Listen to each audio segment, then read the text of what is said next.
porque já há algum tempo a gente é freguês aqui, né? Junto com os irmãos, estarmos juntos.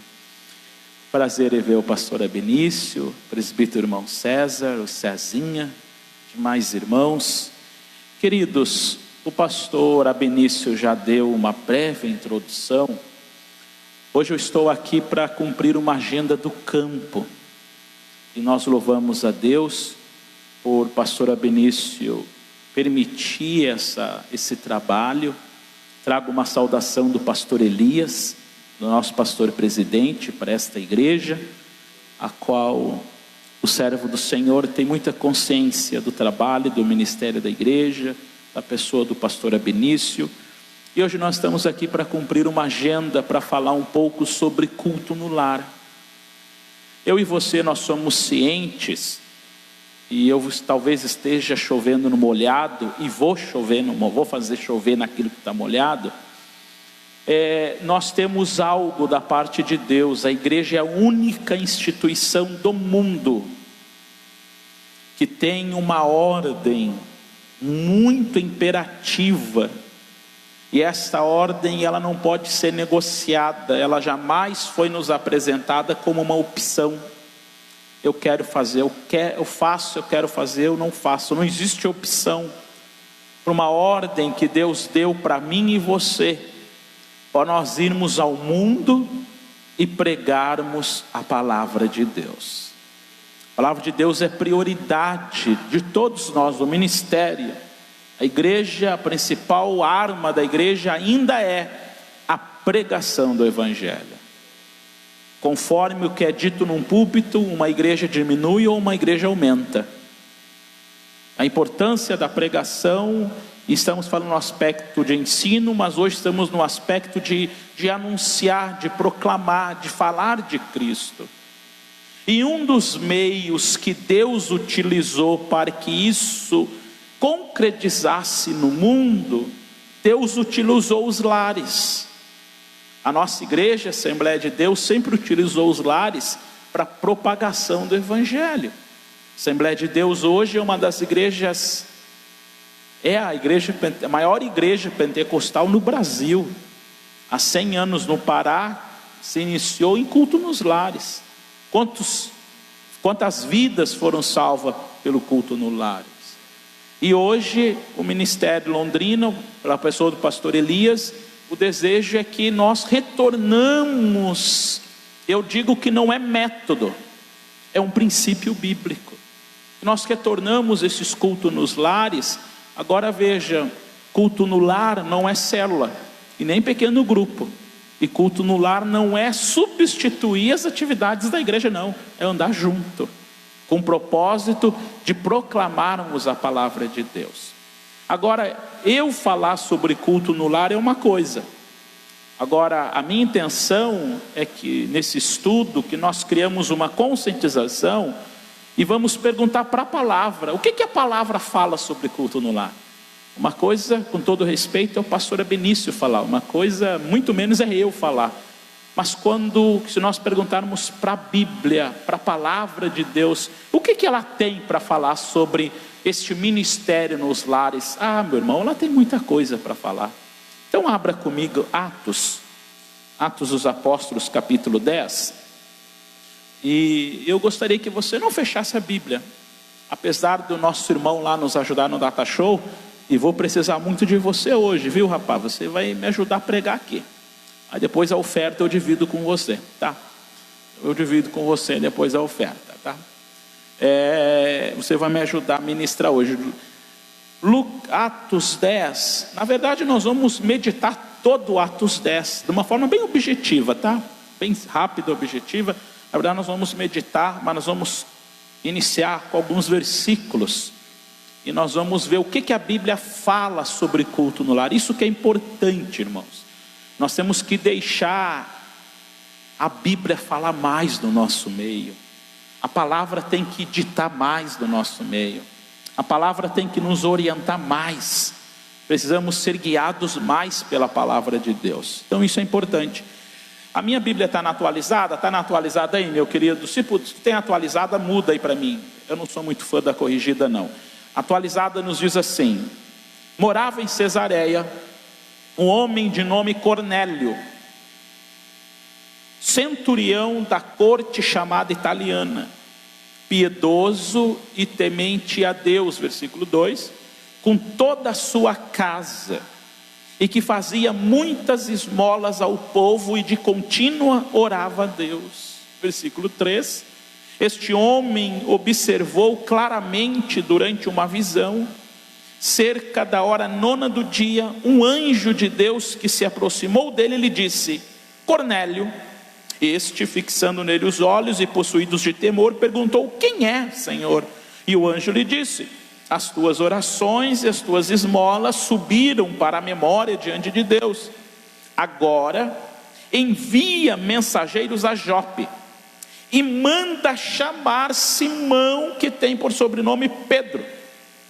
Ele está hospedado com Simão curtidor, cuja residência está situada à beira-mar. Amém, queridos?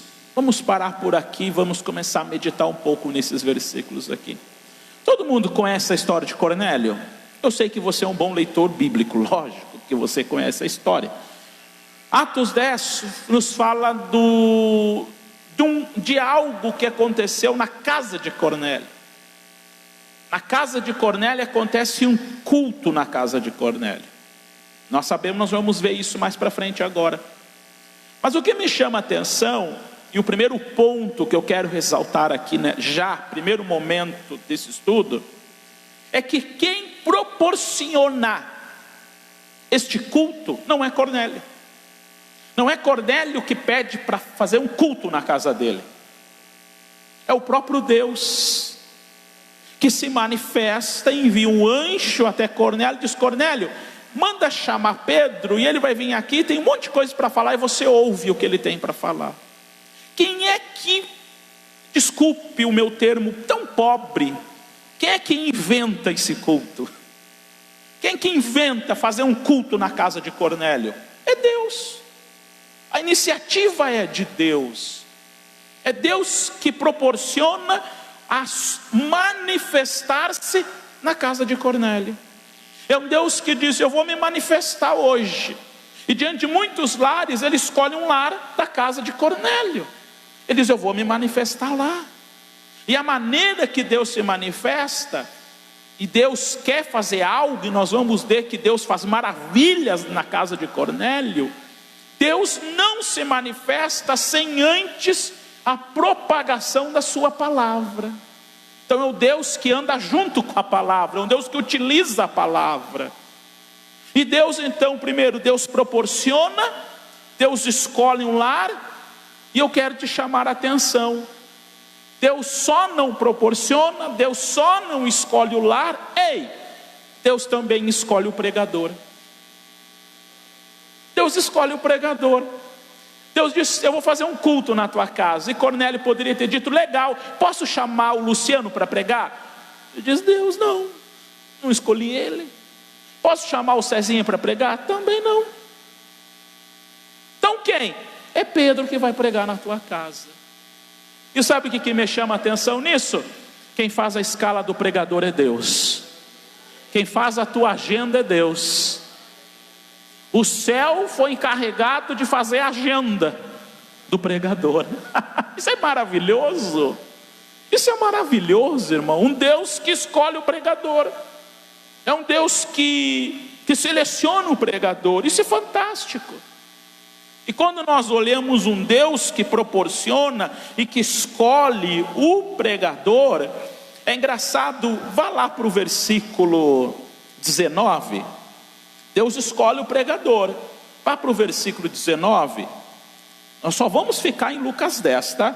Você ir lá para o versículo 19. Veja que Deus se manifesta para Cornélio. Deus diz: manda chamar. Cornélio manda dois empregados e mais um soldado. E sabe o que me chama a atenção? Além de Deus escolher o pregador, Deus dá o endereço do pregador. Como Deus é maravilhoso. É Pedro. Mas quem é Pedro? Onde é que ele mora? Naquele tempo não tinha telefone. Se fosse no tempo de hoje, Cornélio ia perguntar: qual é o WhatsApp dele? Para mim ligar. Não se preocupa não, vou te dar o endereço. Ei, Deus sabe onde você mora. A agenda vai chegar na tua casa. Dá para você glorificar a Deus dessa maravilha disso? Deus dá até o endereço. Amém, querido? Agora o que nos chama a atenção aqui? Deus então manda um anjo para falar com Cornélio. Agora com Pedro, antes de chegar aqueles homens, Deus toma a iniciativa de falar com Pedro antes. Mas Deus não manda o anjo, Deus usa o Espírito Santo.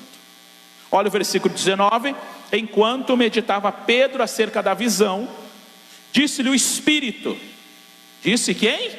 O Espírito, letra maiúscula, Espírito Santo. Estão aí 2 homens que te procuram.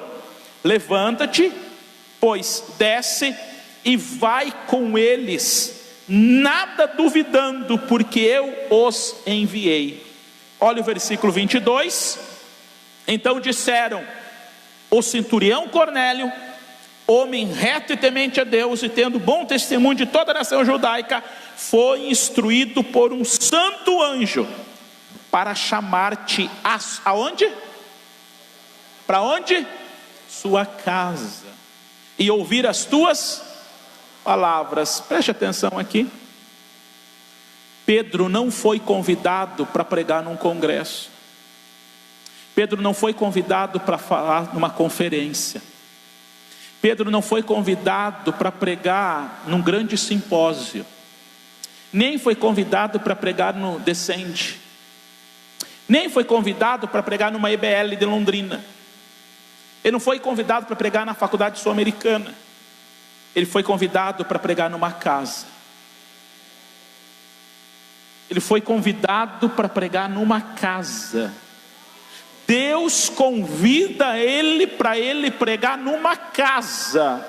E sabe o que me chama a atenção? Ele aceita o desafio. Ele não se achou por inferior. Ele não achou uma inferioridade ir pregar numa casa. Ele entendeu aquele convite para ir até uma casa para pregar. Sabe o que me chama a atenção? Pedro é um tipo de pregador que não temos mais hoje. Preste atenção, pastor Benício. Pedro é um tipo de pregador que não se encontra mais hoje. A gente tem pregador para congresso, nós temos pregador para seminário, mas não temos pregador para pregar numa casa. Isso é fantástico. A maior necessidade hoje da igreja é pessoas para pregar para uma pessoa. Tem um pregador para pregar para a multidão. Um pregador para pregar numa casa tu não encontra fácil. Gente para pregar no domingo com a igreja lotada tem bastante, dá até briga se não chamar.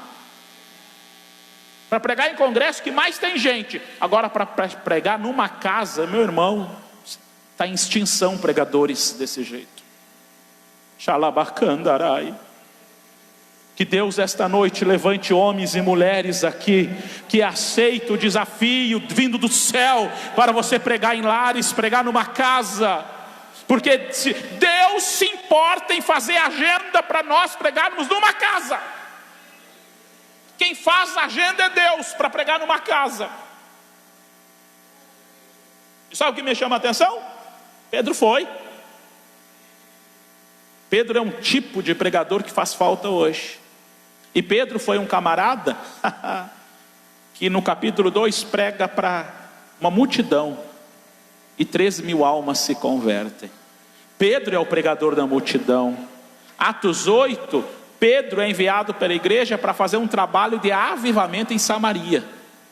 Ele era o grande avivalista da igreja. Onde Pedro passava, as pessoas recebiam dons do Espírito Santo, talentos, era avivado. Porque Felipe desce em Samaria, prega a palavra, mas o Espírito Santo não desce.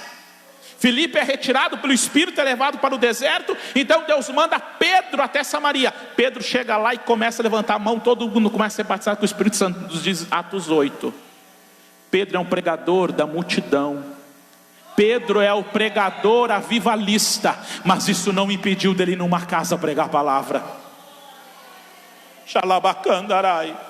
Isso não impediu, pastor Abinino, dele ir numa casa pregar. Hoje, se a gente vai chamar um grande avivalista, é difícil ir numa casa. É difícil a gente encontrar isso.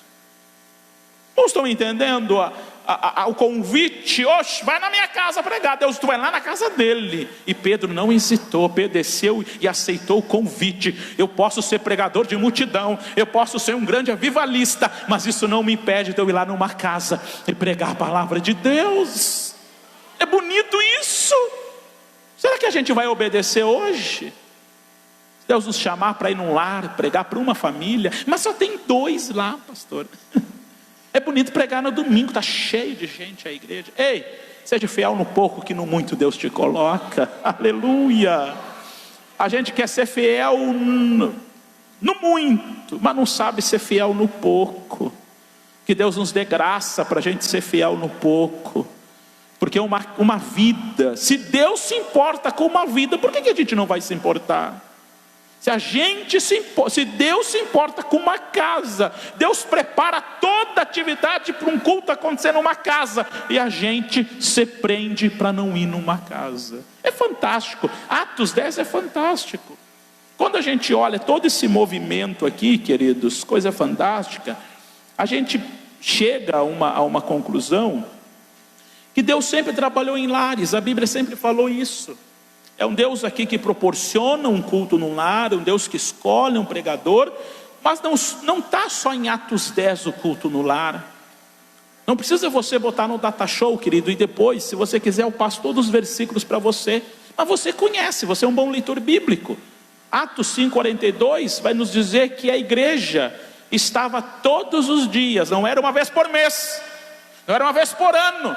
A Bíblia vai dizer todos os dias. Atos 5:42. Ela estava no templo e nas casas, casa em casa. A Bíblia vai dizer, a atividade da igreja era no templo e era na casa, era no templo e era nas casas, era no templo e era nas casas. E o que eles faziam no templo era a mesma coisa que eles faziam nas casas. E o que eles faziam? O ministério era o mesmo, pregando e ensinando a Jesus Cristo. Aleluia! Era isso que a igreja fazia. Ela não sabiam expor Jesus. E era uma igreja muito grande. Nós estamos falando da igreja de Jerusalém, uma igreja que no mínimo tinha 8.000 membros. A Bíblia vai relatar, porque 3.000 se convertem, depois mais quase 5.000, 3 mais 5 é 8. Era uma igreja quase do tamanho de Londrina toda. Mas isso não impedia dele estar em casa, falando de Jesus e ganhando vidas. Não para por aí. Os lares sempre foi meio de evangelização. Paulo e Silas estão presos, Deus manda o terremoto. Quem é que se converte naquele terremoto? O carcereiro, ele e a sua casa, lá da Bacandarai. Eles vão lá na casa do carcereiro, e lá Deus faz uma obra tão grande, todo mundo é batizado lá. É uma igreja que está nos lares, Cezinha, aleluia. É uma igreja que não está presa nas 4 paredes. Onde é que aconteceu o Pentecoste? Foi no monte? Foi no Monte Sinai? Onde é que aconteceu? Foi no templo? Não. Onde é que aconteceu o Pentecoste? Numa casa. O senhor está falando besteira. Não estou não. Põe Atos 2:2 lá, ô Joaquim. Ô João, põe Atos 2:2 aí. Ele não está ouvindo não. Júlio, Atos 2:2 para mim. Atos 2, ele estava orando por mim, por isso que ele não viu. Estava intercedendo pelo pregador, né? Homem e menino de oração. Atos 2:2. Onde é que aconteceu o Pentecoste? Numa casa. Você olha e é numa casa, meu filho. Se a gente fosse escolher hoje a maior manifestação da história de Deus na igreja, com certeza ninguém escolheu uma casa. Deus escolhe uma casa. Atos 2:2, tá? Atos 2:2, ó, que diz aí: de repente veio do céu um som como de um vento venuoso, impetuoso, e encheu toda a casa. Um Deus que derrama sua promessa no lar. Aí começou o Pentecoste. A igreja se inicia numa casa. Não para por aí, meu querido. As casas sempre foram uma extensão, eu digo extensão, um anexo das atividades da igreja. Pedro, o pastor de Jerusalém, é preso. Atos 12, não precisa você colocar não, Joaquim, não precisa colocar não. Atos 12, Pedro é preso, primeiro pastor da igreja. Pedro é preso, o rei manda prender os apóstolos e prende Pedro. O que a igreja faz? Compra fogos e artifícios, porque agora vai trocar de pastor? Oba! Não. Eles vão orar. E aonde que eles oram? Atos 12:12. Eles estão na casa de uma mulher cheia de Deus, chamada Maria, mãe do jovem João Marcos. Toda a igreja se reúne lá para orar. Os lares sempre foram uma extensão. Nós vamos ver em Atos 18, Romanos 16, 1 Coríntios 16, Colossenses 4, que as igrejas primitivas, quando Paulo chegava nas cidades, aonde que ele iniciava uma igreja? Numa casa. Você vai encontrar muitos versículos dizendo assim: saúda a igreja que está na casa de Áquila. Saúda a igreja que está na casa do fulano. A igreja iniciava nos lares. Deus sempre utilizou os lares para a propagação do seu evangelho. Dentro de uma cronologia, não o Kairos, mas uma cronologia, o Cronos, nós voltando um pouco para trás da igreja, nós vamos encontrar um Jesus, que Jesus visitava lar. Até um tempo atrás, eu e você cantava um hino na moda, porque tudo é moda, agora não canta mais, mas um hino que dizia assim: desce na minha casa, não era assim? Eu não vou cantar porque você vai se apavorar com a minha voz, tá? Eu tenho uma voz muito bonita, então eu não vou cantar por isso. Entra na minha casa, entra na minha vida. É que esse hino era referente a quem? A Zaqueu, Lucas 19. Quem é que se oferece para ir na casa de quem lá? Jesus. Zaqueu não convidou Jesus para ir na casa dele. Não foi Jesus que disse: ô filhinho, desce daí, porque hoje me convém ir na tua casa. Ah, meu irmão, Jesus gosta de ir na tua casa. Você sabia disso? Jesus gostava de casa. Jesus ensinava nas casas. Lucas 10, Jesus vai na casa de duas irmãs. Qual o nome delas? Marta e Maria. O que ele vai fazer na casa de Marta e Maria? Ele vai ensinar. Ele senta lá e ensina. É um Jesus. Eu vou parar por aqui, porque senão é muita coisa para nós falar. Jesus vai nos lares ensinar, pregar. Ei, Jesus vai nas casas para curar.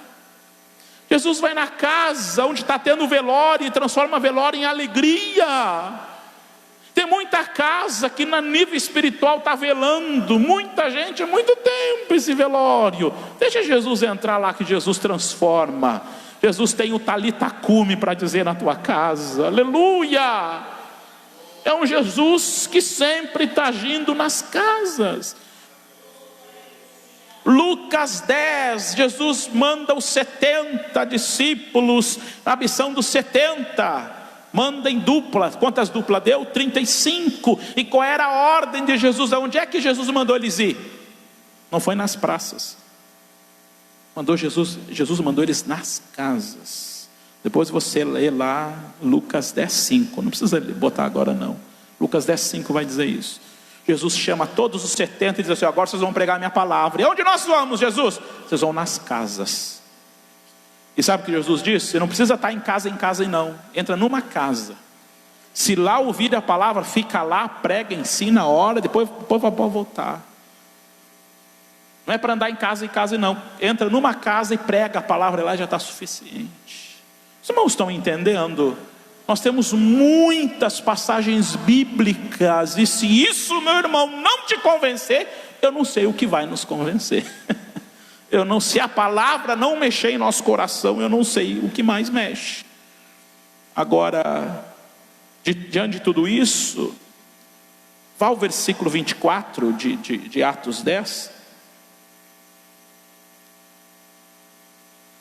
Tem um segundo ponto aqui.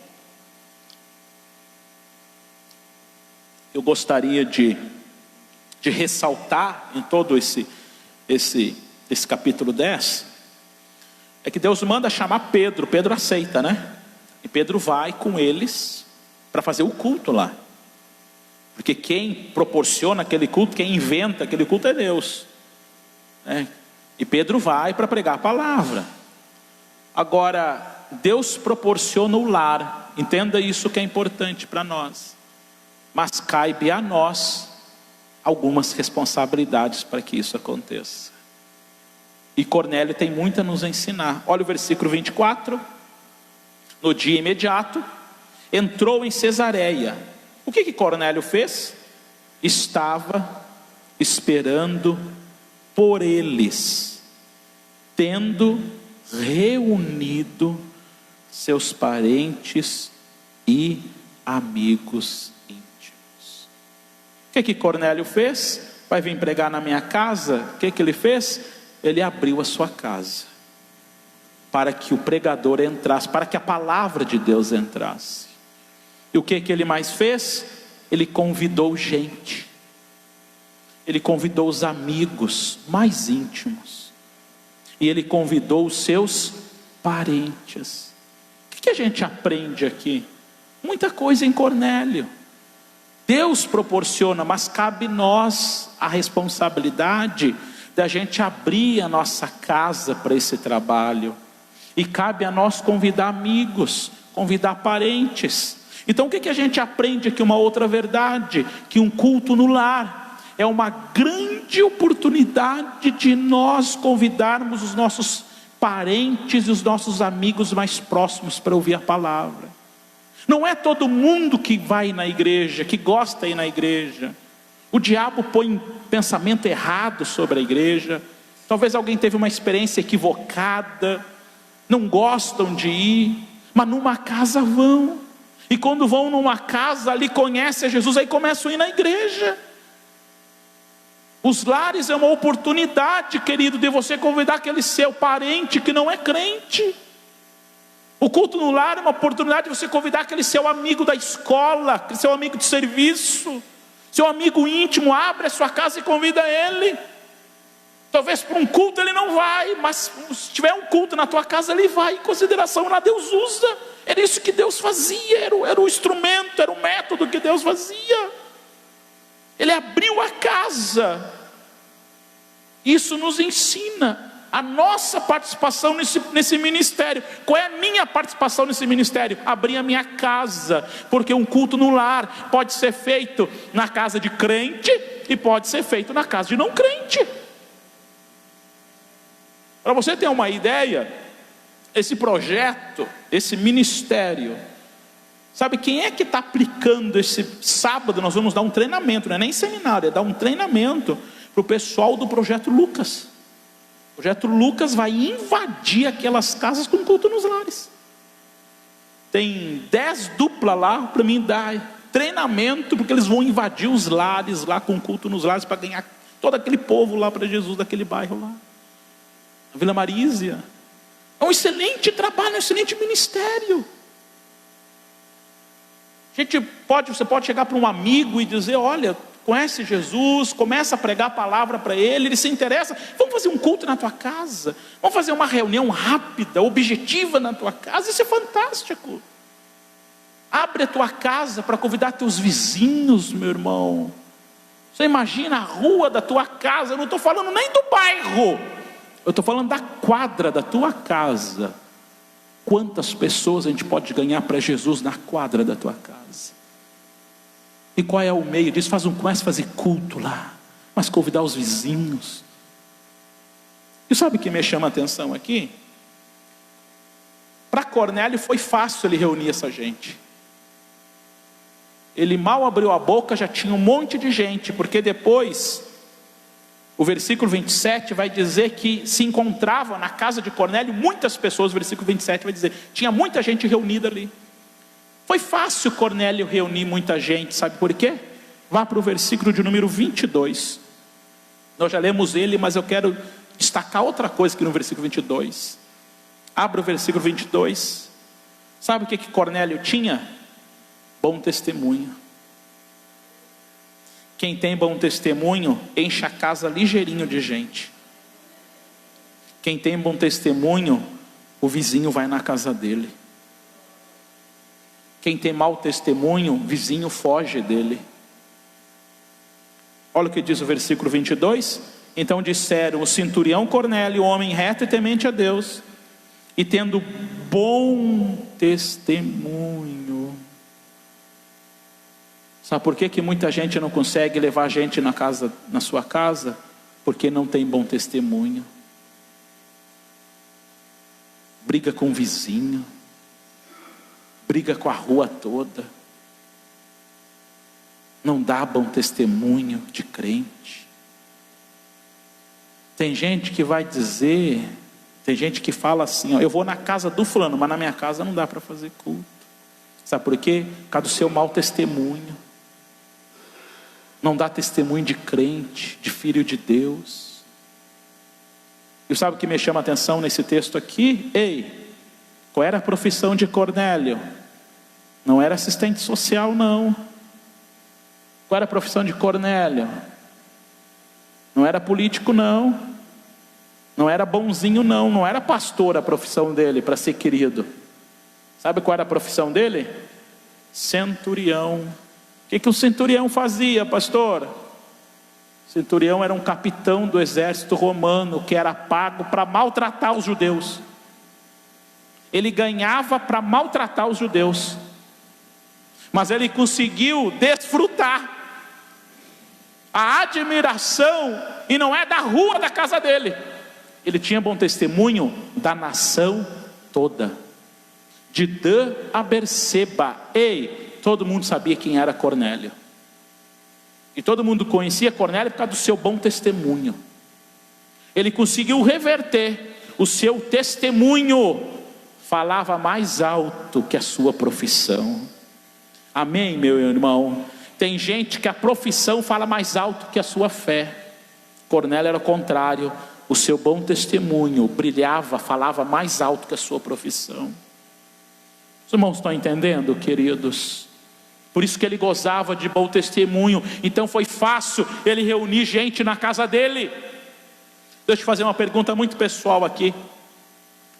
Será que é fácil você conseguir o vizinho que mora no lado? Como é que está o nosso testemunho? Não estou falando nem da cidade, não, nem da rua. Estou falando do vizinho do lado. Será que se a gente convidar o vizinho do lado vai no nosso culto? Ou o nosso testemunho não deixa? Ou o nosso testemunho fala mais alto que a nossa fé? Como é que? Porque hoje a gente é crente aqui dentro.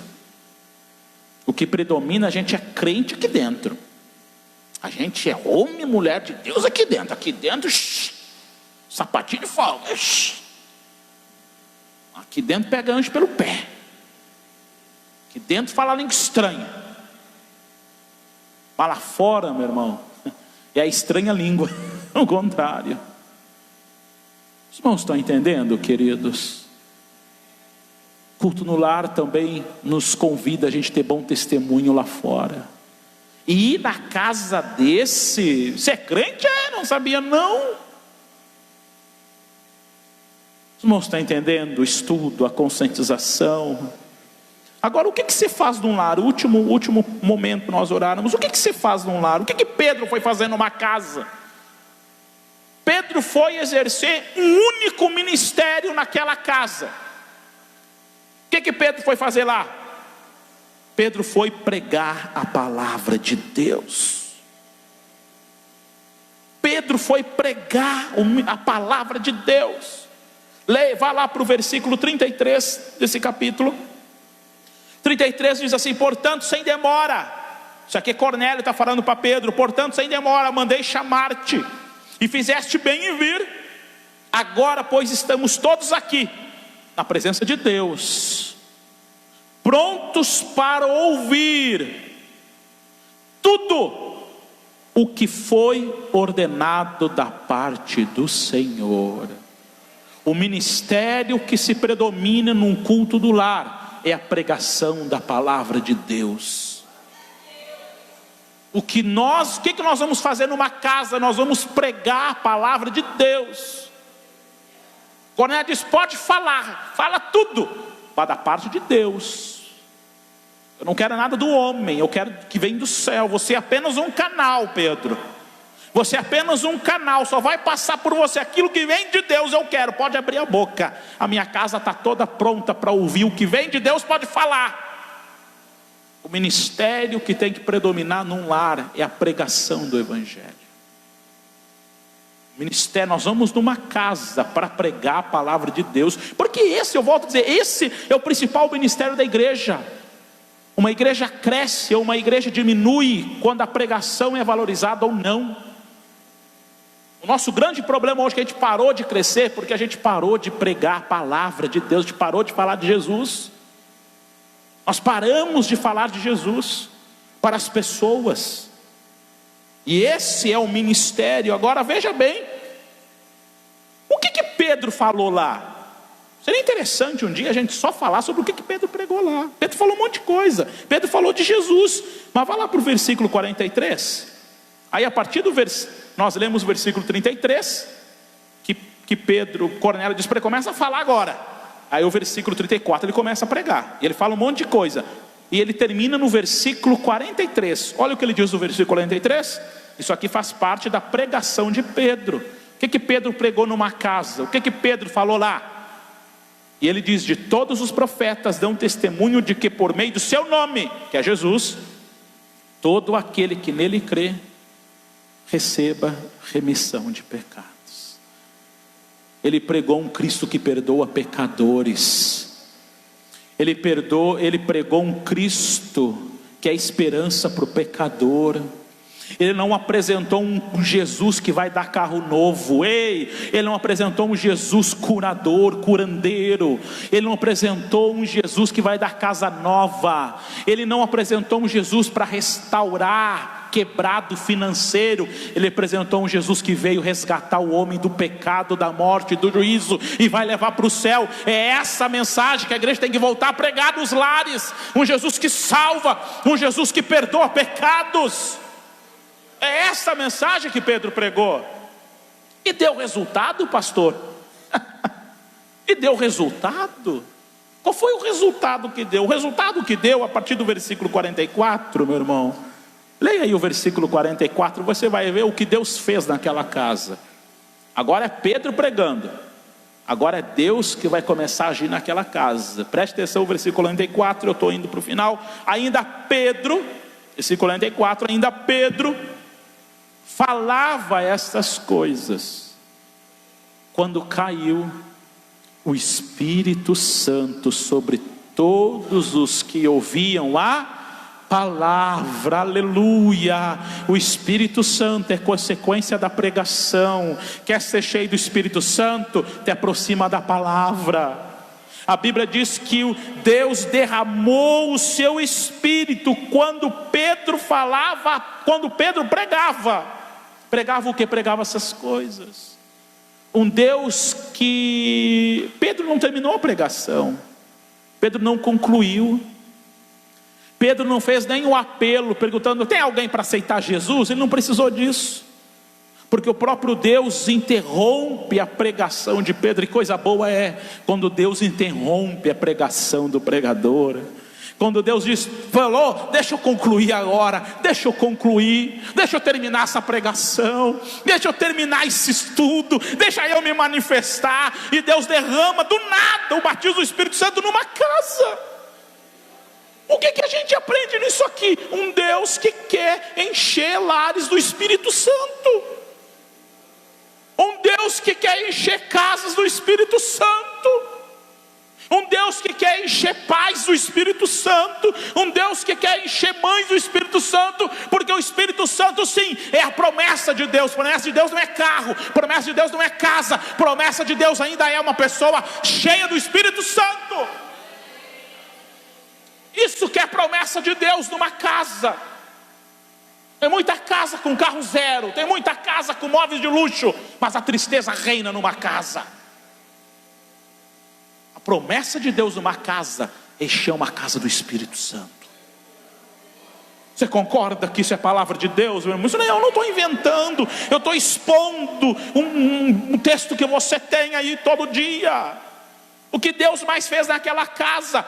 Pule para o versículo 48 e último. Versículo 48 diz assim: e Pedro ordenou que fossem batizados em nome de Jesus.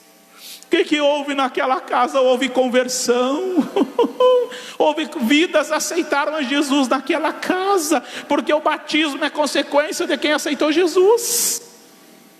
Meu irmão, o que Deus quer fazer no lar? Deus quer encher lares do Espírito Santo. O que Deus quer fazer no lar? Deus quer converter, Deus quer batizar, aleluia, é isso que Deus quer fazer.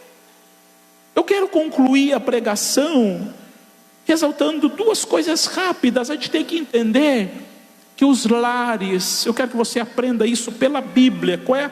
Duas verdades práticas que eu tiro aqui desse texto para nós, rápido. Primeiro, os lares ainda é um instrumento de nós evangelizarmos.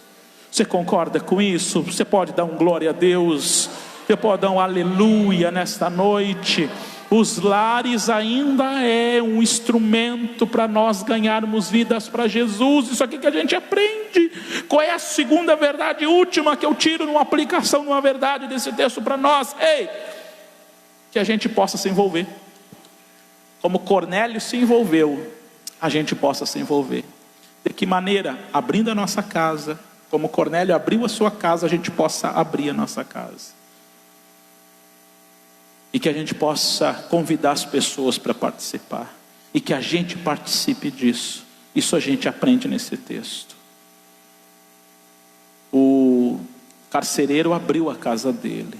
E Deus fez coisas maravilhosas lá. Cornélio abriu a sua casa. E Deus fez coisas maravilhosas lá. Zaqueu abriu a casa dele. E Jesus fez coisas maravilhosas lá. Jairo abriu a casa dele. E Deus ressuscitou uma menina morta que estava lá. Aleluia. O que a gente aprende? Que a nossa parte é abrir a nossa casa. Que a nossa casa seja uma casa onde muitas vidas aceitem a Jesus.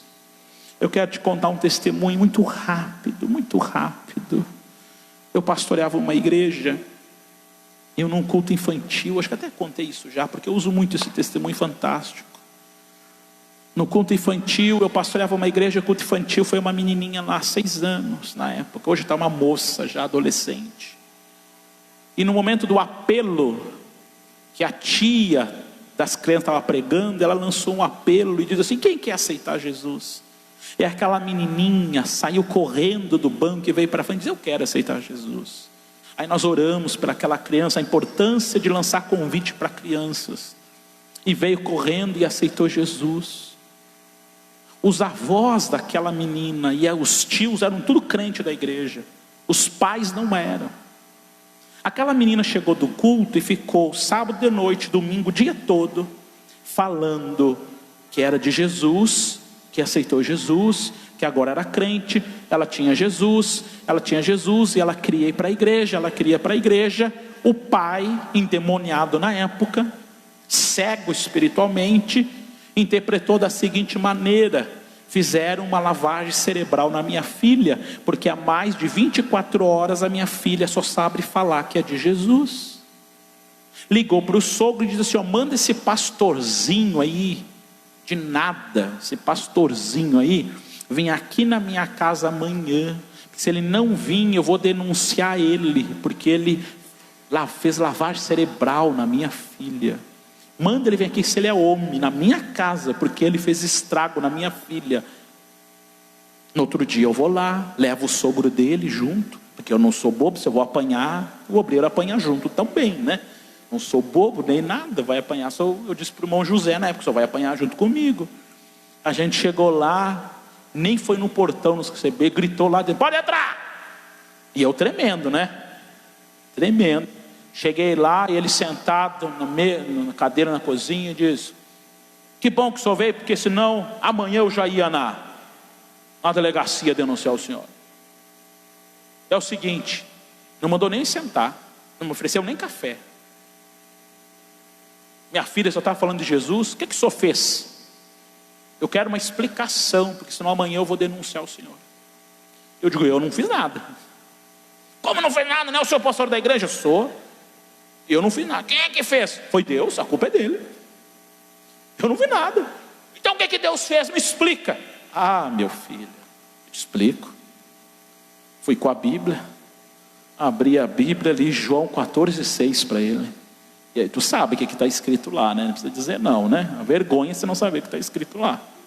A vergonha, não vou nem repetir, pelo amor de Deus. Nessa explicação, eu fiquei mais de hora explicando para ele todo o plano redentor. Acabou o plano redentor, eu digo, agora eu vou embora porque eu tenho que pegar minha esposa que está fazendo eu preciso ir lá buscar ela. Preciso deixar teu sogro em casa e preciso ir lá buscar minha esposa.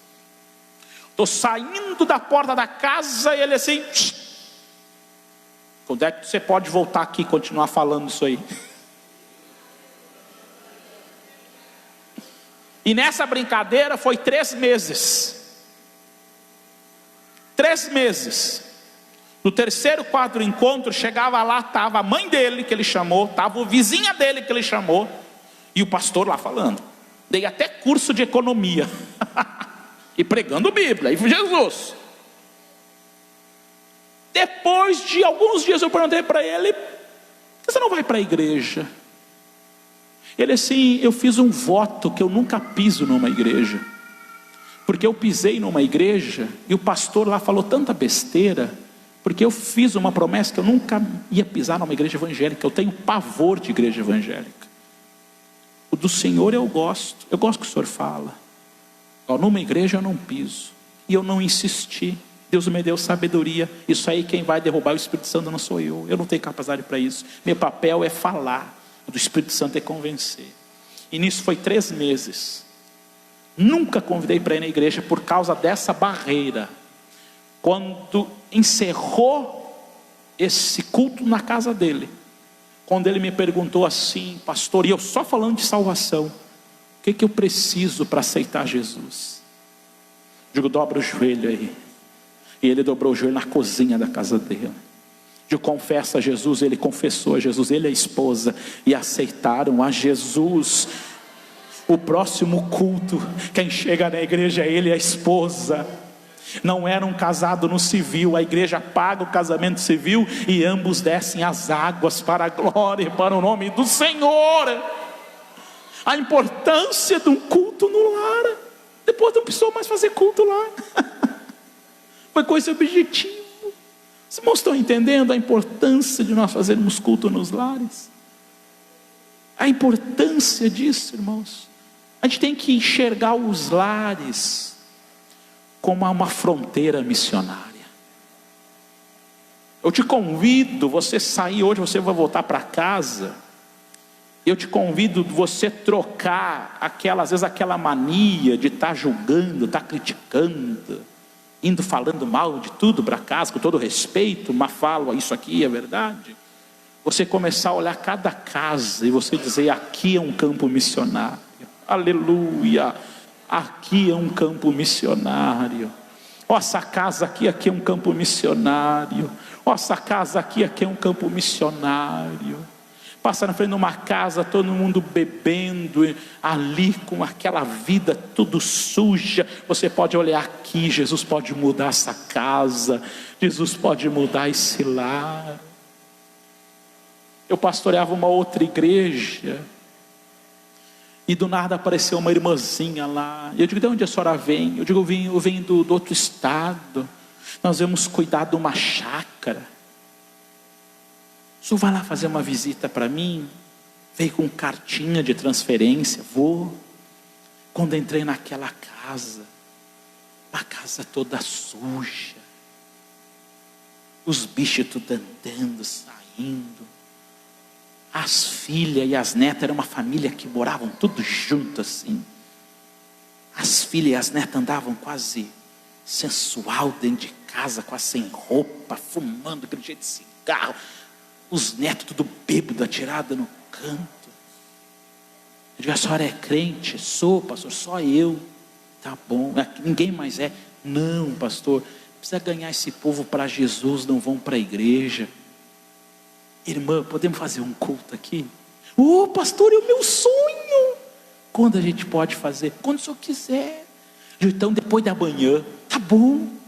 Convoquei a igreja, nós ia de Kombi. Os irmãos tinham tempo de Kombi, os irmãos tinham Kombi, nós ia tudo de Kombi.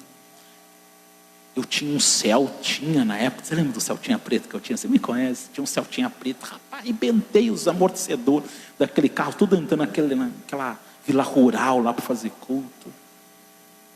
Nos primeiros cultos, as famílias ficavam tudo de longe. Os que vinham tudo bêbado, fumando, aquelas meninas tudo com roupa curta, quase nua, andando no meio dos irmãos. E eu dizia, ninguém é para julgar. Nós vamos pregar a palavra, orar por essa família, um peso espiritual. Depois de 3, 4 cultos, 5 cultos, chegava lá, ninguém estava fumando mais. A casa começou a ficar limpa. As meninas começaram a usar roupa decente. Tu não via mais garrafa de cerveja. Os bichos ficavam tudo atados. Aleluia. Até o café que a irmã fazia ficou mais gostoso. E quando menos espera, chegava o horário do culto, só via a irmãzinha chegando. Chegava culto, chegava ela e os filhos tudo para a igreja. Aquele povo que fumava, aquelas meninas que tinham uma vida doida, tudo chegando na igreja e adorando. As adolescentes se batizaram, começaram a ajudar no ministério infantil. A importância de um culto no lar, meu irmão. A importância de falar de Jesus. Jesus muda a casa, Jesus muda a vida. Vamos nos colocar em pé nesta noite, irmão. Eu quero orar por você. Pastor Benício deixou eu ir até 11 horas da noite, mas eu não vou judiar de vocês. Eu vou até 9h30, quero orar pela sua vida hoje. Eu quero orar por você. Não precisa você vir aqui na frente, não precisa não. Só se alguém quer aceitar Jesus. Tem alguém que quer aceitar Jesus hoje? Tem alguém que quer mudar de vida, mas de verdade? Tem alguém que quer se reconciliar hoje aqui? Porque se Jesus vir hoje e tu não estiver bem com Deus, tu vai para o inferno. Mas se tu se encontrar com Deus, a tua morada é na eternidade com Ele. Tem alguém que quer se reconciliar hoje aqui? Não. Faz um solo aí, deixa Deus te usar nesse violão bonito aí. Tem alguém que quer se reconciliar? Tem alguém que quer ter uma vida com Deus? Está longe dos caminhos do Senhor? Não. Tem alguém que quer se reconciliar?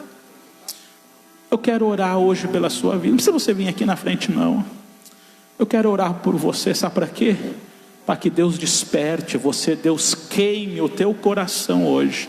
É a oração que eu estou orando por todas as igrejas que eu estou passando.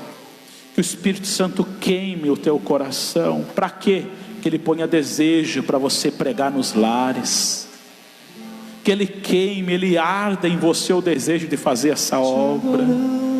Que Ele arda em você, a mesma coisa que Deus chamou Pedro para pregar numa casa. Ei, Deus vai fazer a tua agenda para você ir em lares.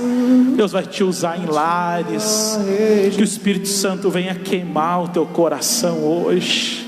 Eu quero orar por você. Se você aceitar essa oração, eu quero orar que Deus queime, Deus ponha esse desejo de você invadir os lares, você se envolver. Você vai procurar o pastor Benício, vai dizer: pastor, eu quero me envolver nesse trabalho, eu quero ir em lares pregar Jesus, eu quero falar de Jesus. Adore o nome do Senhor, adore. Te adoramos a Ti, ó Rei Jesus. Adore o nome do Senhor, adore. Rendemos o Teu nome, rendemos aos Teus pés. Aleluia! Adore o nome do Senhor. Todos nós verá Ti. Aleluia! Ao único que é digno, só Ele é digno, receber a honra e a glória, a força e o poder. Ele vai te dar poder, Rei eterno e imortal, invisível, mas real. A Ele, somente a Ele nos adiou.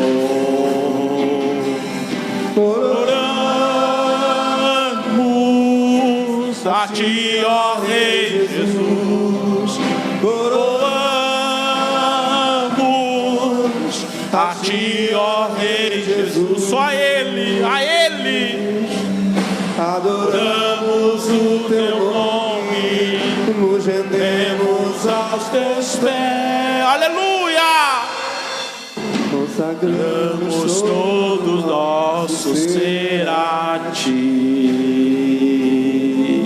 Consagramos todo nosso ser a Ti. Quantos querem consagrar sua vida para esse ministério? Senhor, meu Deus e meu Pai, nós adoramos o Teu nome nesta noite. E como é bom estarmos na Tua presença. Como é bom falarmos do Seu nome.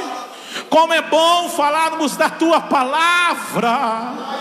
E a minha oração é que o Senhor venha arder os corações, o Senhor venha vocacionar, o Senhor venha chamar vidas aqui para se envolver nesse ministério da palavra, nesse ministério de irmos nos lares, irmos nas casas e pregarmos a Tua palavra, meu Pai. Aleluia! Venha despertar nesta noite, Espírito Santo. Venha queimar em nosso coração toda incredulidade, toda dureza, toda ignorância, meu Pai, possa cair por terra nesta noite, em nome de Jesus. E que nós sentimos o chamado do Senhor para este ministério, por esse trabalho nesta noite, Pai. Que esta igreja do Manuel Gonçalves levante vidas aqui, possamos ganhar vidas ao Senhor, utilizando os lares, tudo para a honra e para a glória e para o louvor do Teu nome, Pai. Assim eu oro e Te agradeço nesta noite, em nome do Senhor Jesus Cristo. Amém, Jesus. Você pode dar um abraço quem está no seu lado, quem quiser, e diga para ele: Deus te chama nos lares. Tem lares que estão te esperando, diga isso para ele. Tem muitos lares que estão esperando uma palavra sua. Aleluia.